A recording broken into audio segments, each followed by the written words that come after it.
Welcome to the Theater Podcast, intimate personal conversations with the industry's biggest names. I'm your host, Alan Seals, and our guest today is Mauricio Martinez. He's a cross-genre, international, truly multi-talented individual who just happened to beat cancer 4 times and now has a successful career on Broadway. He is a huge mental health advocate. We dive deep into, just overcoming his anxiety and depression of COVID, and of course, being Emilio Estefan on Broadway. And then the whole industry just shut down as soon as he starts ramping up and getting into this great place in his life. So we talked about dealing with that. He was very open, very honest. Mauricio, if you're listening, thank you. I had such a great time talking about this stuff.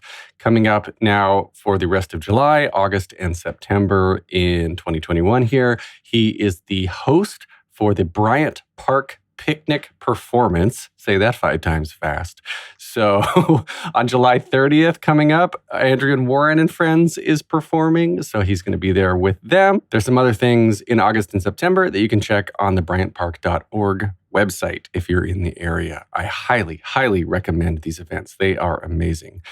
As always, find me online on Instagram and Twitter at theater_podcast. Leave a rating and review. And now everybody, please enjoy this episode with Mauricio Martinez. Here you go. 1, 2, 3.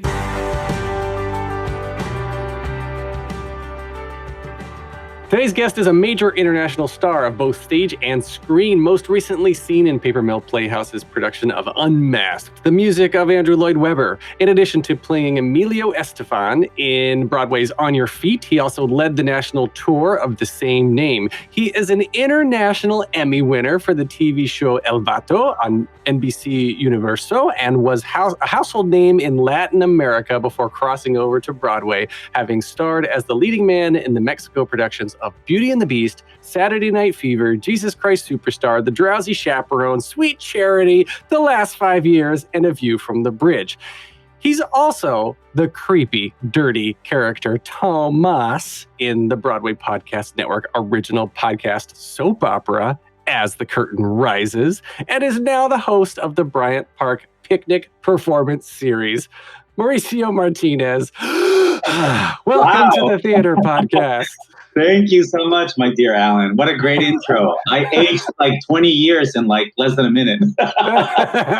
It's fun. I love reading these bios of people who have just been doing this forever, because it's like it's the progression of who you are as a person, and people in theater in the performance aspect like identify so much with the shows that they're in and find so much value in all of that. So when you list off a like categorically just going through all these shows that people are doing, it's got to be like reminiscent of like, oh yeah, this point in my life, and then that point in my life, and then you talk about the Latin America markets.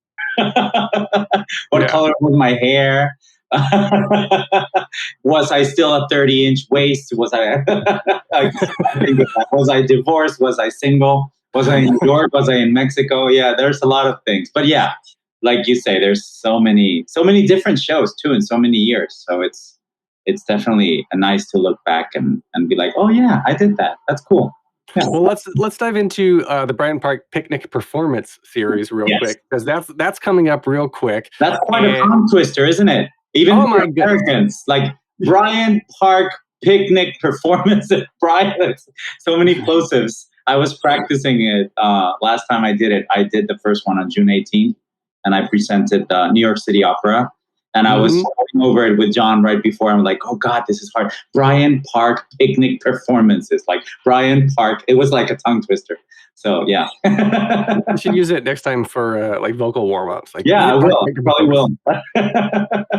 So the right after this episode drops, there's going to be a concert on July 30th with Adrian Warren and Friends, and then you're hosting that live. These are live in the park, Bryant Park things, and the whole thing, by the way, is presented by Bank of America, which of course the incredible free access people get to these to these performances and these shows that you can just walk by the park and hear all these things. That's got to be underwritten by something. So hats off to Bank of America. Yeah, definitely. They do a great job. I mean, because to have these shows for free, like you say, in the middle of the park, it's amazing. I stayed for the New York City Opera one, and it was breathtaking to see and listen to so many talented voices, and just to know that live entertainment is back in New York. It's such a wonderful feeling. So,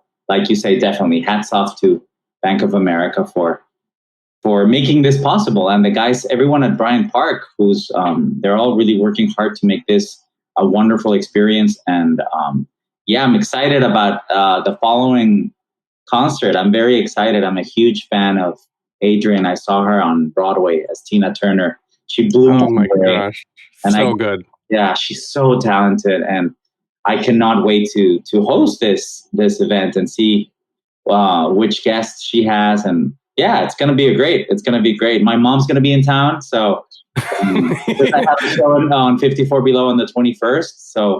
So she's coming for that, and she's staying. So I'm gonna take my mom, and so that'll be nice and exciting, you know. Does your mom? Okay, this is completely off base here. Does your mom kind of know the circles that you travel in, the gravitas of the world that you're in now? Like, yeah, I'm just hosting something with Adrienne Warren. Like, does she know that Adrienne Warren is the next best thing since sliced bread? Yeah, I mean, she doesn't know it yet because she's in Mexico and she doesn't really speak English. But once she's here, she'll know, you know, because I mean, the show won't be open yet, Tina, but she'll be back, and I will take her to that one because it's one of my favorite shows of the last season, I think, and one of the best performances I've ever seen in my life, to be honest. Like, so good. She blew me away. So yeah, she knows. I mean, she knows the level of gravitas that I navigate in, like with the Estefans and Andrew Lloyd Webber. Like, you know, she knows all of that. But in Broadway, as far as Broadway, she definitely will know more and more as I do more and more Broadway, because I'm just starting out here. You know, it's like I'm a beginner in a way. I've done a lot of stuff in Mexico and Latin America, but in the US, I'm still in my diapers, as I say. So it's nice, it's refreshing, and it keeps all of my family very active, because they're like, oh, who's this? Oh, who's this? Oh, they like, my mom didn't know who Norm Lewis was because Mexico, you know, like unless in Mexico, unless you're like a really a fan of Broadway, or if the performer is not like in a Hollywood movies or whatnot, they're really not household names, you know. So she fell in love with him because she loves Phantom of the Opera, and she saw videos of him, and she was like, "Oh my God, he's so handsome, and what a beautiful voice, and he's so charming." And so I'm like, "Yeah, okay, mom." She has a hot for Norm Lewis. Who doesn't? Come on. I know, Jesus. Yeah. Oh, I love that, man. I love talking. When I go to other countries and love visiting, I love talking and seeing like what has made it into that culture, into that. I guess just what has permeated the culture out there. I mean, and it's like you go out, and a lot of the music, it's either like super new release pop kind of stuff, yes, or it's like the bad music of the 80s that we make fun of in the US. Yeah, those are classics. Well, that's what happens when you're a foreigner and you come to live to the US.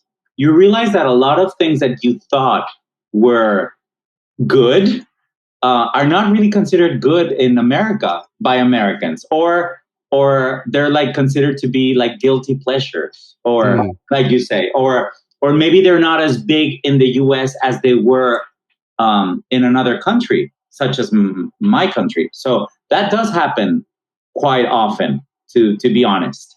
It isn't until and I think it happens both ways. The same way when I come here, and now that I'm living here, sometimes people think that, I don't know, a movie or a piece of music or something from Mexico or Latin America is like everything and wonderful, and you're like, not really. That's not really, like it's like going to Mexico. Like when you go to Taco Bell, it's not really Mexican.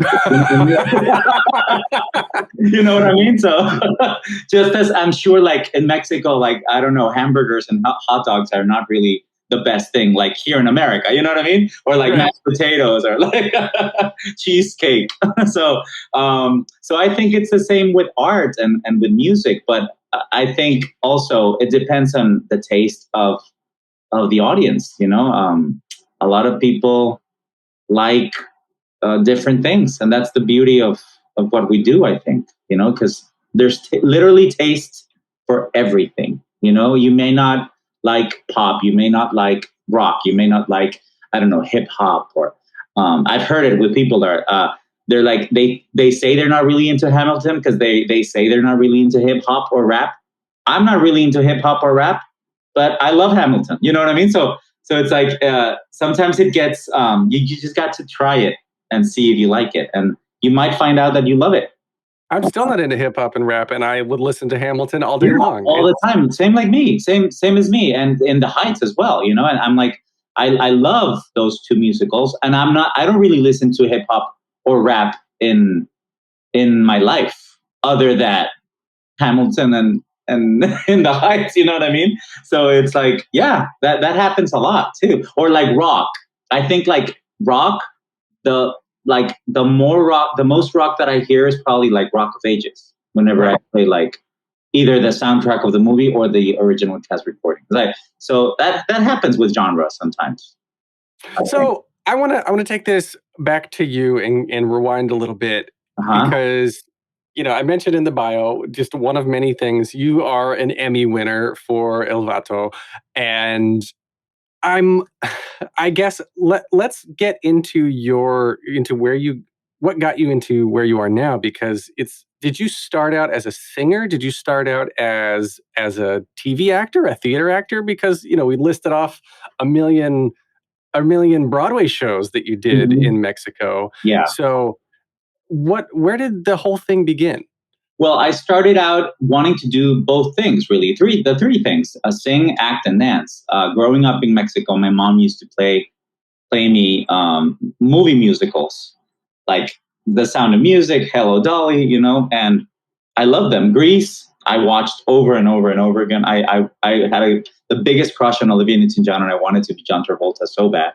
And little did I know, or did I realize that, which I did later in life, like when I was 13, 14, that most of these movies were based on shows, on live theater shows, and that those theaters were in a place called Broadway, and that Broadway was in New York. And New York was this exciting city that I would always watch in movies or TV shows or cartoons, with the skyscrapers and like the Twin Towers, because they were a thing still, and the Chrysler Building and King Kong and all that. So I just fell in love with it, with the idea of doing it live to a live audience, because I was exposed to live theater at a very young age, and I really loved it. I saw Cats in my hometown of Monterrey, Mexico. It was a national tour of the Mexican production, which was based in Mexico City. But I saw some like telenovela stars doing it, but they were actually really, really good. Like few of the telenovela actors are like triple threats and like can do also record and sing and dance. So whoever was cast in Cats was a really good one, because that's not an easy show to do. So I fell in love with that, and to hear it, to listen to it in Spanish too, to see Grease in Spanish and understand that the same movie that I was watching with Olivia Newton-John and John Travolta could be done in Spanish, live in theater with an orchestra in the pit, and kids were my age doing it, and they were really cool, and I was like, wow, you can do this for a living, and that just blew my mind, and I fell in love with it. Internet was just starting, so you really had to go do research when I was a teenager, go to libraries and borrow VHS or then DVDs, laser discs. And I fell in love with every single one of like the Barbara Streisands, the Julie Andrews, the Liza Minnellis, the Frank Sinatras, the John Travoltas. Later in life, I discovered more and more like Andrew Lloyd Webber, the Phantom of the Opera, and then Jekyll and Hyde, Les Mis, Miss Saigon. My sister had come to New York when I was a teenager, and she brought back the souvenir like brochure of Miss Saigon, Phantom, and Cats, and Les Mis.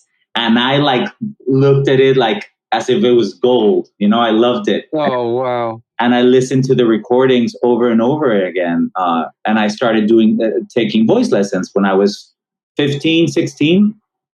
And that's how I started. So I must say that I started doing both things. Like I acted in school plays, but I also did musicals, and I started doing, taking singing lessons. But I realized that I had an instrument that I was born with a voice. Like ever since I could remember when I was a kid, 5, 6, 7, I would open my mouth and sound would come out, and it was on key, on pitch, and with like it just came naturally. So I was like, I got to do something with this because I have it.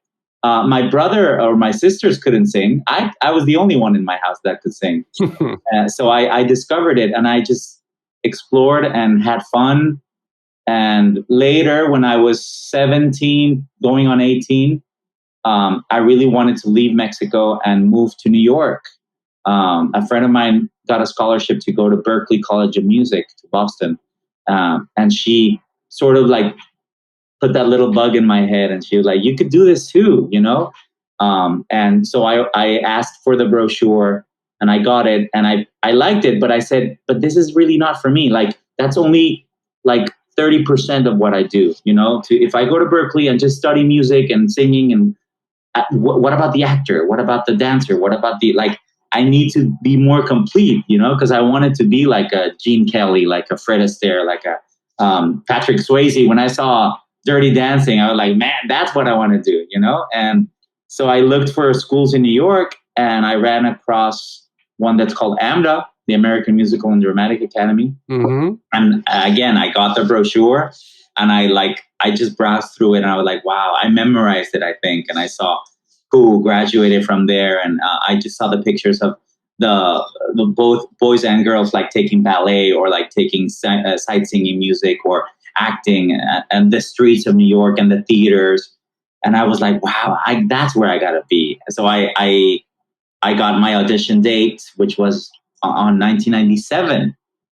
And I came with my brother. I saved my money. I came with my brother, and I auditioned. They asked for a monologue and a song, and I auditioned with Maria from West Side Story, and the monologue, the death scene from Romeo and Juliet. Because I thought, being the theater nerd that I was like, this is going to be like a little, like, they're going to know that I know that it's the same role, you know, like they're going to know that I take this seriously. So that's what I did. And I got accepted. Like Billy Elliot, remember when he gets the letter, like that, because there were no emails back then. I mean, they were just starting really. And I moved to New York when I was 18, going to 19 on 1998. And I loved this city, and I studied here. And again, as I was studying here to be a performer, acting, singing, and dancing, and on stage, I would take extra lessons outside in the School for Film and Television to learn how I could act for camera, you know. And then I would go to Berklee, and I did 2 summer programs at Berklee to learn how to record.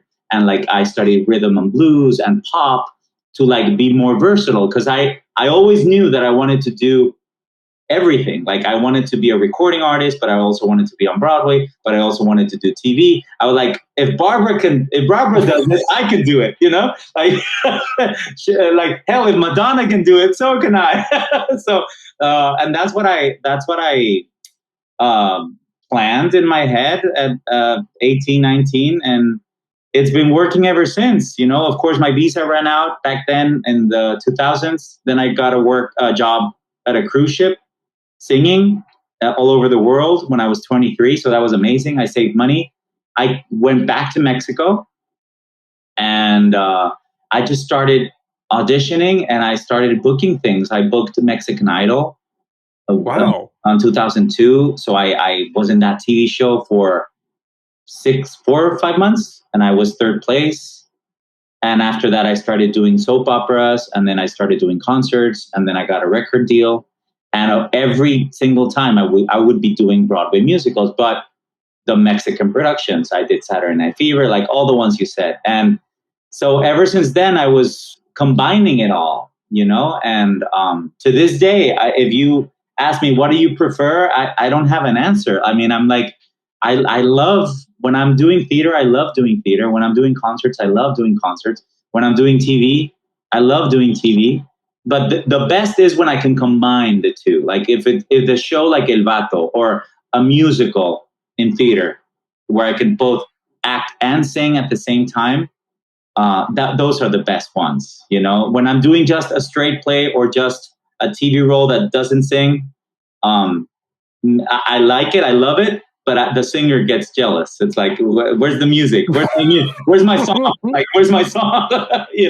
So that's why I'm always doing concerts, and because I'm also very I'm very hyperactive, as you can tell. Like I'm always like doing a lot of things. So I don't get bored that way too. I totally love that. I'm the same way. It's like if I don't have 5 different things pulling my attention, that I don't get anything done. I either have to be totally on or totally off.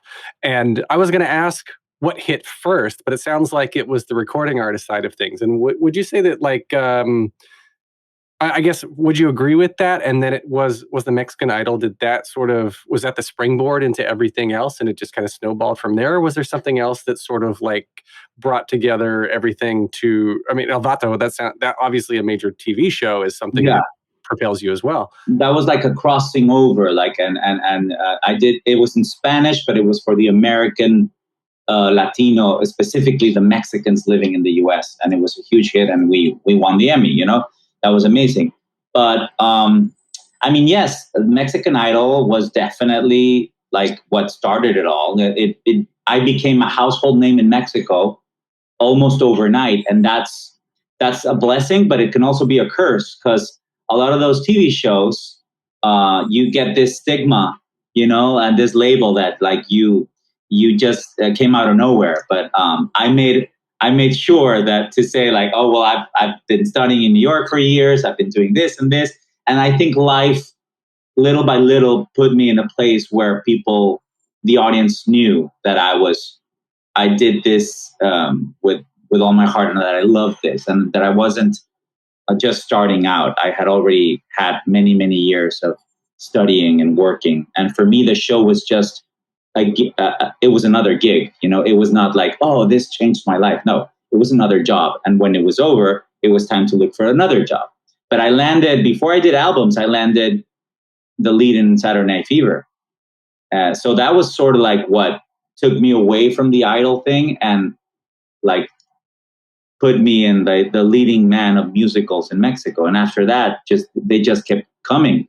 And then I started doing telenovelas, which are like the Mexican soap operas, overly dramatic. A villain. I was a villain in novelas. I was the bad guy. So I was the good guy in musicals, and I was the bad guy in TV, and I was myself in concerts. So it was pretty fun. It was like being Jekyll and Hyde.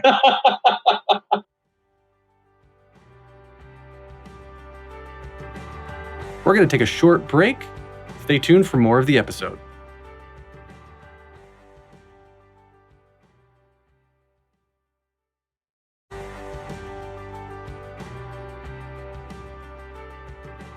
I've talked to several people who have done American Idol, and I wonder if Mexican Idol, your experience was, I was going to ask if it was the same, but it sounds like, I don't know if you answered this already by saying that you viewed it as just another gig, because there was somebody, Lauren Lott, I had her on this podcast long time ago.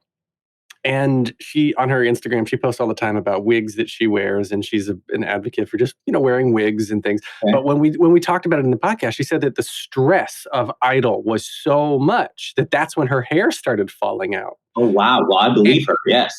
And so my question then, I guess for you was it a similar sort of thing, or was it just like a show going into tech, going into previews, going into opening, like because you've got that experience. You didn't come from nowhere. Right. It's different because I did have the experience of doing tech on shows like either cruise ships or here in New York. Like I was an extra in Sex and the City. Like I did a lot of things before that big break came, but I had never been in like a competition and where everyone's seeing you all the time. Because in Mexico, the way a Mexican Idol works, which was called Operación Triunfo, which is from Spain, it's almost like a combination between American Idol and Big Brother.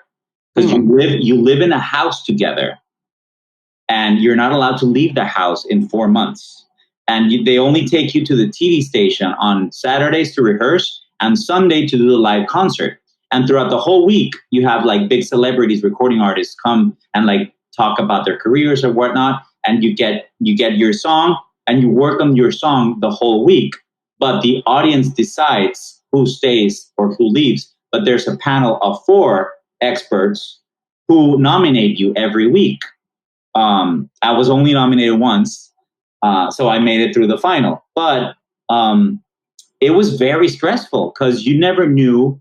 From day one, they told me, "Ooh, you're too Broadway." Like they said, "You're too theatrical." And I would always say, "That's not a bad thing. Like that's who I am. Like I am theatrical. Like So I did have a hard time trying to fit into like the commercial. Like they wanted me to be like Ricky Martin, and it was 2002. So like everybody wanted to be Ricky Martin. And I said, I am not Ricky Martin. I'm Mauricio Martinez, and I do different things. Just because I'm Latin and I have spiky hair, it doesn't mean that I'm going to do like Living La Vida Loca. And of course they gave me Living La Vida Loca. And I was like, yeah, but I mean, that's not what I want to do. So it was stressful, very stressful. But I have to say, it wasn't as stressful as I did Dancing with the Stars later, like 4 or 5 years later, the Mexican version of Dancing with the Stars. That was more stressful. Really? Because when you're singing, that's my forte, and you're singing and I'm so used to the audience and it's giving a concert. You only do one song. And yes, you give but it's one song. With the Dancing with the Stars, sometimes you have to do like 2 or 3 different choreographies in a week. And they're really hard. The Mexican Dancing with the Stars was really hard. Like the salsa and the like cha-cha-cha. There was like some serious lifts going that if I hadn't trained in New York and if I hadn't done Saturday Night Fever prior, I would have probably like broken my back or something because it was hard. And that was very like, you would be like you would be like perfect. And still the panel would be like, oh, well, you get a 7. It's like nothing to please them. So that was even more stressful to me, I think, the Dancing with the Stars thing. It's always the live TV is very hard to do because it's nerve-wracking. You depend on time. I much rather do like a pre-recorded things where you can like fix it if it doesn't go well, for TV, because it's going to stay there forever. And the live thing, it's like, I don't know. I'd rather do it live in theater because that's where live should be. I don't know. Yeah. Wow. Yeah, I as not a trained dancer, I am a singer who moves, and just thinking about having to remember choreography, multiple different numbers, multiple times a week, I'm already losing my hair over that. Yeah, it's very stressful. Very stressful. And people are watching you all the time and they're like coming to rehearsal to film you and record you, and you got to do interview and press and you got to look good and it's a lot. It's a lot. And sometimes you don't get along with your partner because they paired us up with other famous celebrities who are sometimes they were not really good dancers. They were just like, I don't know, reality stars or like actresses or like, singers who are not really dancers. And it was hard. It was hard, but hey, I did drop a girl because we rehearsed, but it was a very hard choreography, and we missed a step and we slipped, and I was trying to catch her, and she fell on national television. And I picked her up right away, and we like as if nothing happened. But of course, they gave us like a 5 or something. But but that happens, and it's like, you can't, there's no take two, there's no auto-tune in live TV. Isn't that then, though, that's more similar to live theater? Because if you were doing Saturday Night Fever, you would, if you dropped your partner, that's what you would have had to do. Exactly. But the difference is that nobody's literally putting, like, they're not judging you. I mean, they probably are, but just the audience that bought their ticket or their critics. But here there's literally a panel, and they're going to give you like a mark. You're going to get like either a 5, a 6, a 7, an 8, and people are going to vote, and you might be voted out. Like, there's a lot. It's almost like bullying in a way. Like, it's hard. It's not. Those shows are not really that much fun. They're very stressful, and you better make good money, because otherwise, I'm like, don't do it. Would you do it again? I was going to ask. It sounds like, with these two experiences. I mean, I would probably do the American one. Yes. In English, here for the American audience, I do that. If I got it off, like if I got an offer, yeah, because that's a great exposure, and you get top-notch people to make sure that you get a professional dancer to dance with you, and they make sure you look good and you dance good, and yeah, I would do that. Yes, but yeah, the Mexican formula was very different, and they also try to shape it as a telenovela too. Like, you were dancing with somebody sometimes that had like a big drama, a big dramatic story, and all of a sudden before you dance, they would bring out the mother, and she would cry because, I don't know, that she had lost somebody. It was like, and then like the big dramatic music would play, and like, you're like, dude, I just want to dance. Like, before I forget the steps, please let me just dance. So yeah, that's the thing with Mexico and a lot of Latin America. Since we are a very telenovela oriented audience, even reality shows are very over the top dramatic. They play like the suspense music, and it's very over the top, and that can be very stressful when you're part of it. And all of a sudden you're like looking around, like, where's this music coming from? Like, what's like, I didn't rehearse this. Yeah. So, but it gave me a lot of chops to like, it gave me a lot of, it's more experience, to when you come back to theater and you've done things like that, you know how to improvise, you know how to solve problems in something, if something doesn't go right, or, so that's always good. Yeah. Doing live national TV, and yeah, you've done live, you've done pre-recorded, you've done Broadway, you've done like cruise ships. You're right. You are doing, it's not past tense, it's still present tense. You are doing. Well, things are opening up again. Yeah, because I wasn't in a whole year. We were like in freeze mode. But yes, I'm still doing it. Did you maintain your sanity through all of that? Because I say, like, in your Instagram bio, it's mental health advocate is one of the things you list, and something that comes up a lot in these conversations I'm having now, especially now coming out of the pandemic. I'll put in air quotes because who knows what's happening with the Delta variant, but it would look like we're coming out because Broadway looks to be coming back, and live performances are starting to resume. And during that whole time before we knew we were going to get to now, being that, like what you said something a little while ago, when you're like, this is who I am, this is what I do, I have to do all these things or otherwise I'm not happy. When you got to do none of them, what did you do? It was hard because I was also by myself here in New York. Ooh. Yes. I got a roommate. I got a girl from Mexico who was moving to New York in July. And so in April, she said, okay, I'll be there in June. And then in June, she said, okay, July. And then finally she came in July 1st, and she left July 2nd. She was oh, this is not for me. And she left. So I was left alone in this apartment, my previous apartment.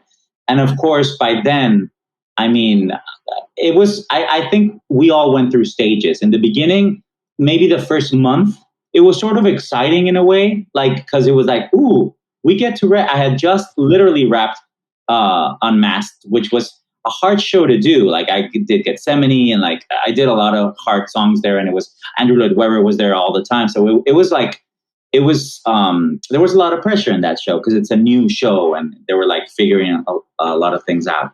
And we literally closed on Sunday, and then the next Thursday, shutdown happened. And so the first days I was like, oh, well, I can relax a little bit, watch some TV, like do some reading. Then a week went by. Okay, well, I'll drink with my friends. Like we did like FaceTime or whatnot, or Zoom. Zoom was just starting. I was like, ooh, there's this thing called Zoom. So we did Zoom parties, and like, yeah, my birthday came and went, and I got drunk every day. I was like, oh, I'm drinking. It's 11 a.m. So by the time month 3 started, and then there was like the shutdown, and there was also like all the Black Lives Matter, which was very stressful too. And I lived right across the street from the police station. So there was a lot of riots happening. And then the fireworks, remember, that drove me crazy last year. And there was a lot, and of all the politics and all that, there was a lot of riots. A lot of people left. I couldn't go anywhere because my mother was stranded in Spain with my sister, and she couldn't leave. Because she's 72 and she has diabetes, so she literally could not leave the house. And then Mexico was starting to go really, really bad as far as COVID. And I was in New York. It was terrible here, but at least I was okay. I was safe. And being a cancer survivor, I didn't want to risk it. I was like, I'm not getting in a plane. I'm like, I'm going to stay here. I'm going to stay put. But alone, it was hard. It was very hard. I like vented a lot on Twitter in Spanish. I started going into more like, because being not only bilingual, but bicultural, you got to follow, it drives you crazy sometimes, but you got to follow 2 countries, what's going on here and what's going on over there, as far as everything, politics, health, everything, entertainment. So I started like reading a lot and writing a lot, but all of a sudden I was so angry with life, I think, because I was supposed to be doing Evita in London. I was supposed to be doing concerts when I came back from London here with symphonies in Pasadena, in LA, in Costa Mesa, in Philadelphia, in Boston, in Pittsburgh, in Detroit. And all those were canceled and no auditions. I had a TV show that I was going to do and it was canceled. So it was very hard. I went on unemployment. Which is also a blessing. We don't have that in Mexico. So I was like very relieved, and I was like, wow, my friends in Mexico are really struggling, especially if you're a theater artist. It's not like when you do TV or film, everybody knows that's paid better, So it was hard, but then I got through it, thanks to friends, thanks to my therapist, thanks to my alone time, thanks to venting too, thanks to writing, to crying, to singing. But it was definitely tough. As September, things started to like get better. I booked a flight and went to Spain for a whole month. And that really helped. I just stayed with my mom and my sister over there by the beach. Then I went to LA for another month and stayed with a friend in their house. I didn't really go out, just by the pool, but to leave New York for a little bit and get out of the city and just breathe a different air and see a different scenery. I came back and spent Christmas here, and I was like, okay, this is way better, And as soon as this year started, things definitely started to get better, and they keep getting better and better. So that's all so good, But I dealt with a lot of loss. I lost friends. I lost dear friends, not only to COVID. Friends, close friends, my uncle, my dad's brother, my mom's brother-in-law, my neighbor from Mexico too, my voice teacher from Mexico, like wow. A lot of people too. So that got me in a very pensive state. And I thought a lot I reminisced a lot, and you just view life differently, I've been close to dying several times. I'm a cancer survivor. So, and mental health played a very, very important part in my advocacy in a way in this year, because I've gone through depression. I've dealt with anxiety. Being a cancer patient, you deal with those things. They come like hand in hand, because the minute you hear the word cancer, you think you're going to die.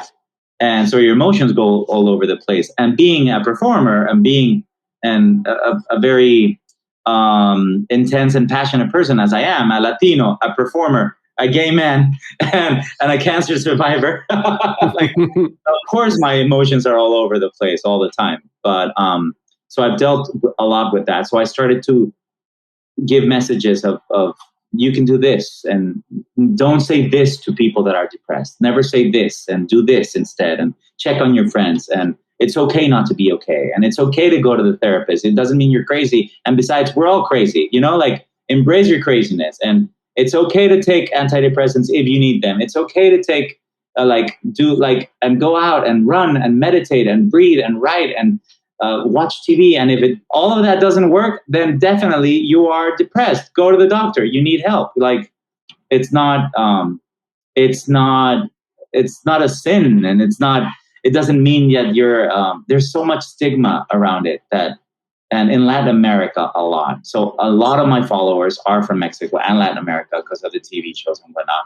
So I think in America, people are way, way more used to talking about going to therapists and therapy. And in New York, in New York, everybody goes to therapy, Mm-hmm. But in Mexico, Latin America, not really. And men don't cry. Men are not supposed to talk about their feelings. So I'm like, screw that. Of course we are. And we're supposed to cry. And it doesn't mean you're a girl or you're feminine, or that doesn't make you stop with that bull. It's not true.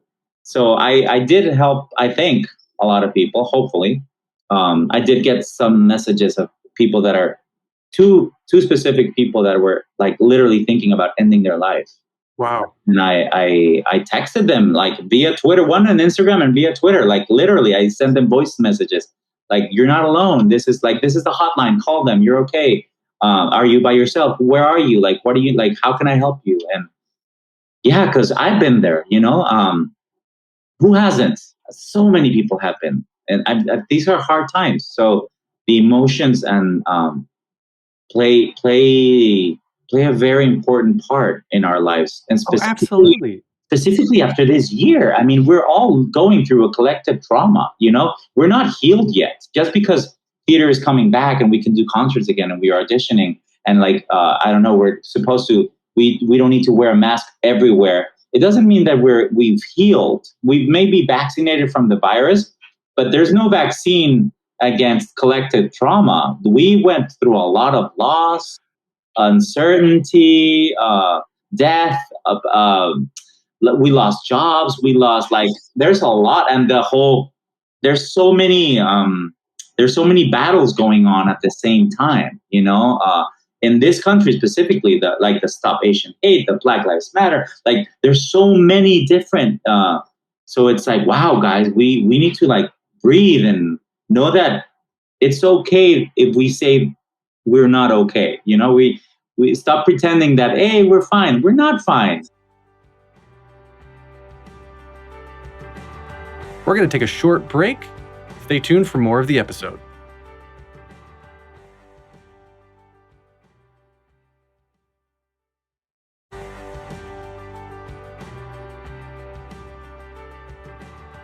Well, that's what a lot of people, I agree with you. That's what a lot of people have, I correct them on this sometimes when they say this, is that I can't wait for things to go back to normal. Oh, we're getting back to normal. And I said that we should not go back to what was our normal. You were the fifth Mexican to be the lead in a Broadway musical. That's horrible. How many years has Broadway been around and you're only the fifth? Yes. Yeah, that's insane. The amount of conversations that we should have been having years ago that we are just now having, and theater and Broadway, and the concerts, the 54 Belows, the Green Room 42s, the things that you can do on your own to bring your own voice into the masses. Right? You're fortunate enough to have a following, to have a presence online that you can use, and it sounds like you have been using it very positively, and I love it when people like this really drive home a message without hitting us over the head. Us being cis white men, yes, right? Yes, and I want to touch on that too for a second. And don't think we won't come back to the cancer stuff. You mentioned that. We will not gloss over that.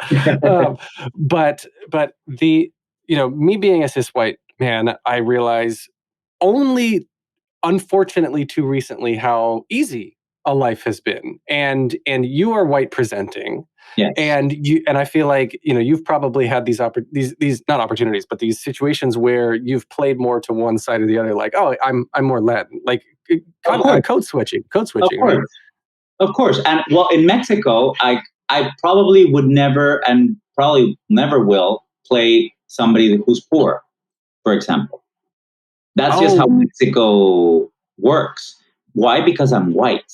And that's horrible. Like, and it's like, because it's so not true too. It's like, what? Like, no, like, but, or yes, I'm aware that because I'm white presenting, I'm a white Mexican, I have Spanish in me, and and there's tons of us, there's all colors, but, I'm aware that has definitely opened doors, maybe more easily if I had been darker or shorter, or if I had been indigenous, a Mexican. Mm-hmm. It's different. I would have never played Emilio Estefan, for example, because he doesn't look like that. I look more like him because we're both white presenting Latinos. You know what I mean? I could never probably play the lead in Be the Prince after the BS, because I was a beast, but then I was a prince. So you gotta sort of look like a prince, So, and what's the prince? I'm like, why can't there be a prince, an indigenous Mexican prince? They're beautiful. They're beautiful men, like stunning. Same as like here, like why can't the beast? There have been, or the Phantom, like when there's a black one or a nation. I'm like, yes. There hasn't been a Mexican, there hasn't been a Latino Phantom on Broadway ever. Really? There's been black, there's been but there's not been a Latino on Broadway. There has been in West End and elsewhere, but on Broadway, never. And I go, wow, really? In so many years? How many years has the show been running? So I'm like, after that, I'm like, I was going to say, that sounds like life goals. That's going to change. But yeah, I'm very aware of that. And as a cis white, I had to learn a couple years, maybe less than 2 years ago, what even the term cis meant. I didn't know, We're still learning and relearning so many things at the same time. And I'm 43, there's so many terms, even being a gay man, I gotta educate. I'm still educating myself a lot about what's right and what's not acceptable anymore, and what's okay and what's not okay, as far as equality, as far as so many things that you can't say anymore, and the inclusive language, and and all that. I've had to learn because I didn't know, because I am not. I am a cis white gay man. So I don't, until you talk to somebody that has been rejected or has been oppressed because of being trans or being black or being, whatnot, you understand and you go, oh, that's why it's important to put my pronouns. That's why it's important to, okay, they, them. That's why it's important to do this.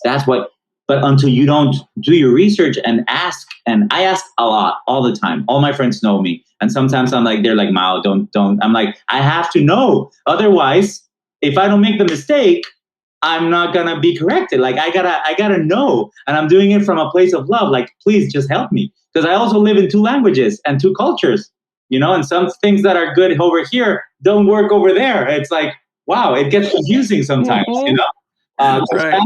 Spanish is already an inclusive language in a way, but there's all this talk now that it's a very macho language in a way. It's a very patriarch, because everything's in Spanish. Everything, a lot of things have a gender. Even the water, like a glass of water, el vaso de agua. It's a male. El vaso, but it's not really a male, Wait, so is it? I don't know. I don't hardly know Spanish, unfortunately. Is it like everything is sort of a single gender and that gender is male, or is it just? Is it more like that everything is just single gendered? there is that, but things have gender. Like, let's say, pick a word, whatever word, say something in English. Chair, la silla. That's a female in Spanish, la silla. Chairs are female. I mean, that doesn't mean that they're female, but the conjugation of the word is always in female terms because it's la silla. If you say tree, it's el árbol, so it's a man. It's a man. It's not a man, but it's written as if it were a male. So there's this whole conversation going on right now with like the progressives and all that about how screwed up that is. But it has to go back hundreds and hundreds and hundreds of years, all the way to Spain, not even Mexico, like to Spain, and reorganize that. But of course, there's people that say, yeah, but Spanish is so beautiful. Why change it? Like, so there's this whole talk about that. And it takes a lot, it's because I think we're all learning so many things at the same time that it does get, I mean, every now and then I go, okay, wow, I need a break. Like I need to just like chill and like not think about what's politically correct, and just like watch a movie. But then you go back into it. But I'm a very passionate person, and I love to study, and I love knowledge, and I love to ask, and I love to make mistakes and get corrected. And like, that's who I am. But a lot of people are not like that, so it's also very tiring sometimes to be in a world where not everybody wants to know things. They're like, no, this is okay. I'm not changing this. I'm like, but it's very tiring sometimes, So absolutely, yeah, I very tiring. I actually honestly don't like being around people who are like that. Because I'm always trying to push forward in making things better, including myself and the people around me. Like, if that's a level of drive that is, it's a need for self-improvement, that if you don't have it, you don't get it, and then you just don't gel with that kind of people sometimes. And I totally get that. And I think this is a good way to circle back to surviving cancer 4 times, because you kept going. I know. Tell me, when was the first time you found out? And so is the cancer that I've had, apparently. The first time was in 2010. I was in Mexico with my now ex-husband, who's a very dear friend. But it was April the 1st, and I literally went to urinate, to pee. And it was as if I had opened a bottle of red wine. Like, it just came out blood. Ooh. Without hurting or anything. But of course, I got scared. Nothing had happened before like that ever. Not a single drop or anything. I had already always urinated yellowy, clear, whitish, like that's normal. What I urinated until then.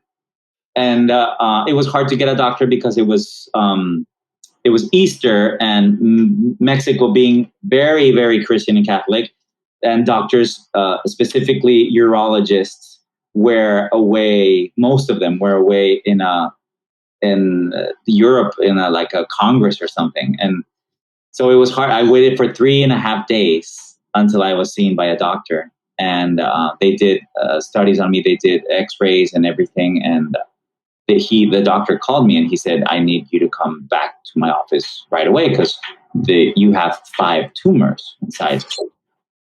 So I went, and I had 5 tumors. That was the first time, 2010. I had just wrapped up a TV show, and I was doing a musical, but I had to drop everything. The doctor did not let me leave the hospital, literally. He was like, you're going into surgery tomorrow morning. Like, that's it. You have to, because we need to know how advanced it is. And also because of the position of one of them, the oldest tumor per se, it was dangerous because if it had already trespassed the organ, that's when you metastasize. And that's when I call them copy paste. That's when you go literally copy paste all over your body. And that's when people, unfortunately, pass really quickly. That's why you hear about people that get cancer and they're diagnosed, and all of a sudden, boom, they died in a month, because that happens. So they got to take out some glands in your body that are the ones who create those copies. It's the body is a wonderful organism. It's a machine. It's a factory. It's amazing. So I did all that, and I went through chemo. I went through radiotherapy. I went through hormone therapy. Everything throughout 6 months that I didn't work, and I was focused on that. I was clear, and I went back to work. And 3 years later, it came back. Very little. Every 3 months, I had my tests just to my checkup, and they detected a little tumor again, which came out obviously a bad one, and they had to take it out. And I went through chemo again, and that was the second time, which was 2013, and then 2016 was the third time. Every time it comes back, it's less aggressive and it's smaller, but it still comes back. And it's still, what's always a pain is having to start to count again from zero, because the moment you reach the 5-year mark and then the 10-year mark, the 5-year mark means that you only get a checkup once a year, every year, from year 5 to year 10. And once you get to year 10, clear, then you can finally ring the bell and you're finally cancer, clear, clean, cancer free. But I haven't reached that. I went through 3 years and then back to zero. And then another 3 years, which was really 6, and back to zero. And then I was touring after I came to Broadway, and I was literally on the tour of On Your Feet the day of opening night at the Pantages Theater with Gloria and Emilio and my mother, and they're Mexican celebrities. Everybody was there. And all of a sudden, in intermission, I go to urinate and boom, again, blood. Ooh. So you can imagine the act 2 that I did. Thank God. Luckily, On Your Feet, whoever saw the show, the second act is very emotional for Emilio, because that's when Gloria has the accident and she's in the hospital. So he has a couple of ballads that are he's crying, and he has a lot of dramatic moments. So I was a mess, of course, in the act 2 of my opening night of the Pantages of On Your Feet. And I had to leave the tour for a couple of months. I went back on the road, but I decided to end because I was like, no, I'm not. This is not.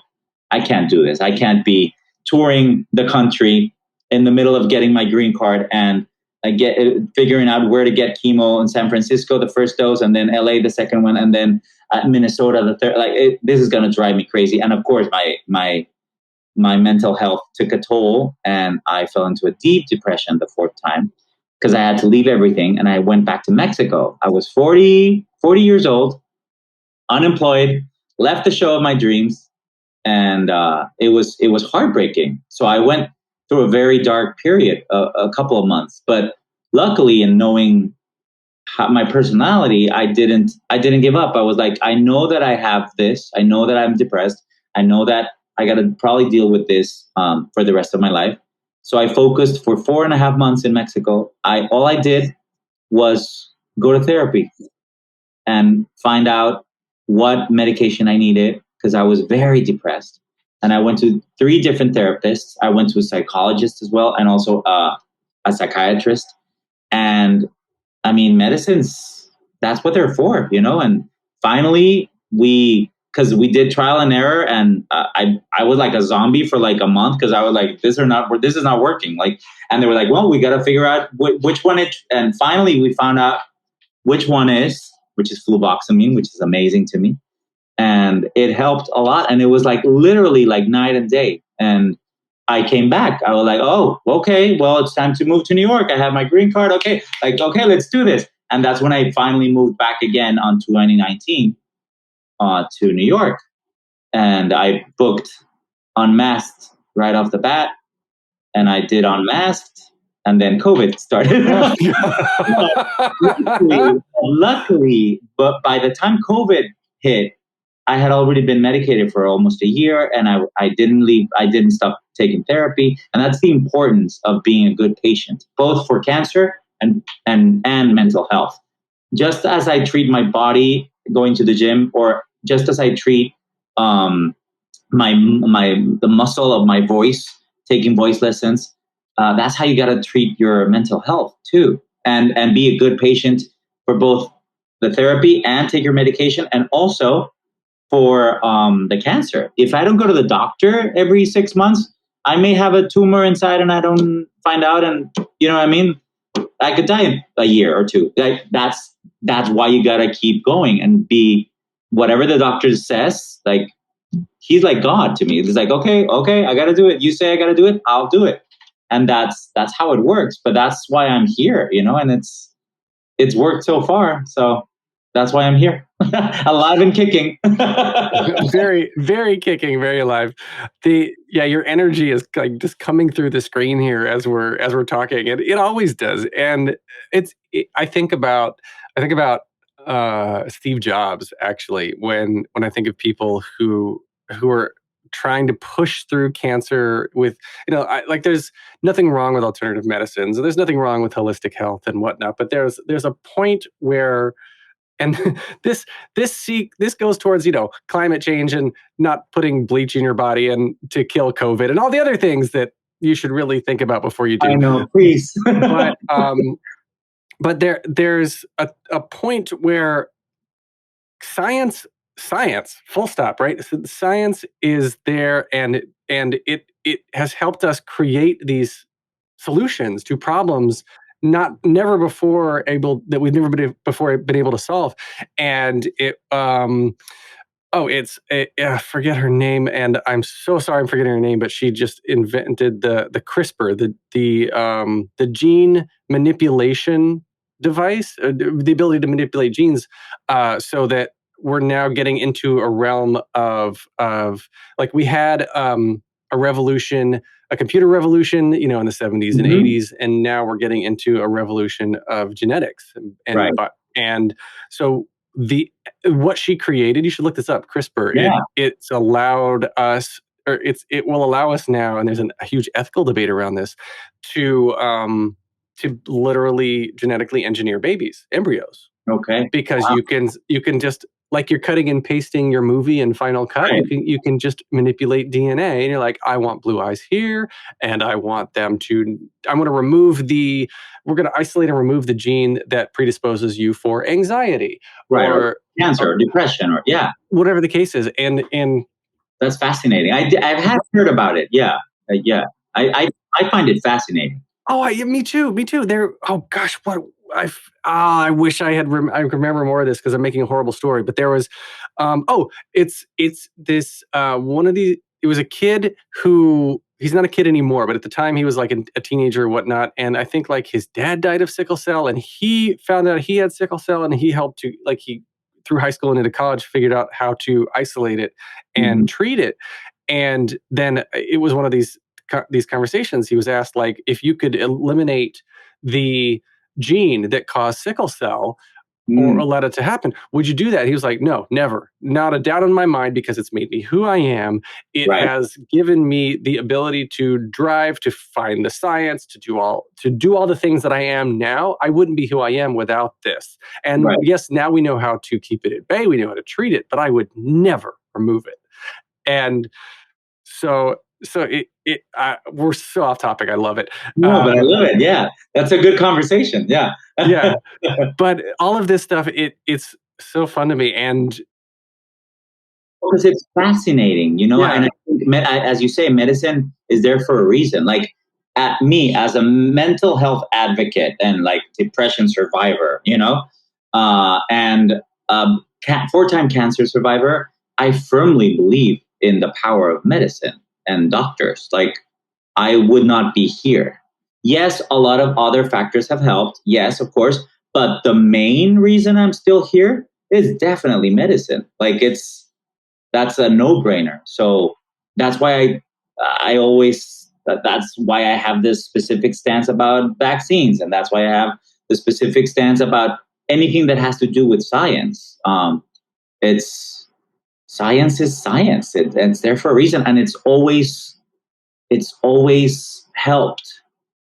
I come from a logical background, and that's why I've always loved computers, because it's always been very binary. It's computers, right, are either on and off. There's an electrical charge or there's not. And in science, I feel like I never got to the level of theoretical physics and all this quantum theory and string theory and all the things that, the things we're still figuring out about space-time, right? But everything that I learned all through college was just that you have a specific set of inputs. Someone smarter than me has figured out what to do with those inputs, and then it spits out output, and it's going to be the same every time. And so it's the smart people now who are figuring out how to manipulate the input and turn it into the output we want. Like, these are the scientists that are pushing forward every day. But to not trust the output that we've been given because you just don't know enough about it, is that what it is? I don't know what it is. I watched Ahead of the Curve or Behind the Curve, that flat earther documentary on Netflix, and just blew my mind that people, they look for confirmation bias in everything they do. How can you believe this stuff? It's nuts to me. It's really nuts to me.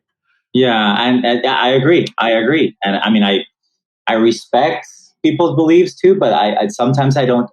Some things I just don't get, because I'm a living example, living and breathing example, and a result of medicine working. I wouldn't be here literally talking to you or auditioning and singing and preparing a concert and hosting concert. Like, I wouldn't be here if it weren't for medicine. So yeah. But well, I think that is a lovely place. Let's wrap up here with the three standard closing questions I ask everybody. The first one is just very simply, what motivates you?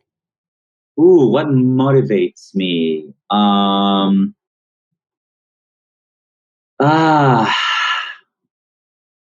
Happiness, making people happy in every regards. If people are happy, if your boss is happy, if your mom is happy, if you're happy, if your wife is happy, like, your life is better, like, if you're happy, like, so that's what, definitely, that's my motor, to smile, to go, wow. Like, if it is a glass of wine at 7 p.m., listening to music, or if it's singing, or if it's walking by Central Park, or if it's cooking my favorite Mexican dish, or whatever it is, those simple little things, whatever makes you happy or me happy, I'm happy, Yep. All right. So what advice would you give to your younger self and younger people listening now, starting out down a similar path? Ooh. Well, to myself, I would tell them to have more fun, because I think I started to have more fun as I grew older. I was so serious, but I'm very grateful that I was so serious, because that's why I achieved everything that I achieved, I think. But yeah, to have more fun. And to people who are young, who are starting out and wanting to be a performer, I would tell them to enjoy it, have fun, but to take it seriously, to take it seriously. Yeah. All right, we have a visitor for the final question. Yes. Let's see. Hi. You're so cute. All right, hold on. Let me find headphones. There we go. Now. Hi. How are you? Good. Good. What's your name? Jackson. Jackson. That's a cool name. I like your headphones. Okay, let me finish talking. You can sit here if you're going to be quiet. So you can sit here. All right, let me finish, and then you can talk. All right. So, last question then. Last question, yes. If you could only see one show for the rest of your life, but you can see it as many times as you want, what would you see? Oh my God, what a question. A Broadway show, you mean? Yeah. Yes. Broadway show. Wow. What a question. If I could see a show, a specific, like, with somebody, and like, you can get as specific as you want, or you could say a TV show, a film, whatever, but we'll keep it to Broadway. I would probably watch Funny Girl with Barbra Streisand live at the Winter Garden Theater over and over again. Like, that would be a no-brainer for me. That works. Yes. Works for me. That's very specific. All right. So Jackson has left. Thank you. Oh, you're saying bye? You got to come over here if you're going to say bye. Okay. All right. Seriously? Bye, Jackson. Seriously?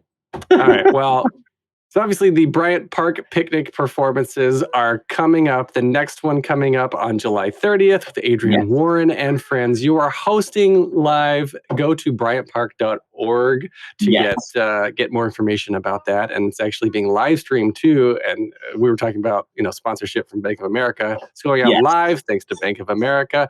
Where can we find you online? You can find me on Instagram and Twitter. I'm at Martinez Mao, which is just my last name, and then Mao, as people call me. That's like my nickname, short for Mao, for Mauricio. And on Facebook, it's a fan page, and it's just Mauricio Martinez Oficial. If you Google me, I'm there. You can get more of me at thetheaterpodcast.com. I'm on Instagram and Twitter at theater_podcast. I'm on Facebook /official theater podcast. Leave a rating and a review wherever you are listening now. Please spread the word. Tell your friends. This has been edited by Well-Rounded Hoodlum Productions. The music is by Jukebox the Ghost. And the lovely conversation is by Mauricio Martinez. Thank you so much. Thank you so much, my dear Alan. This is amazing, and hope to repeat it again soon.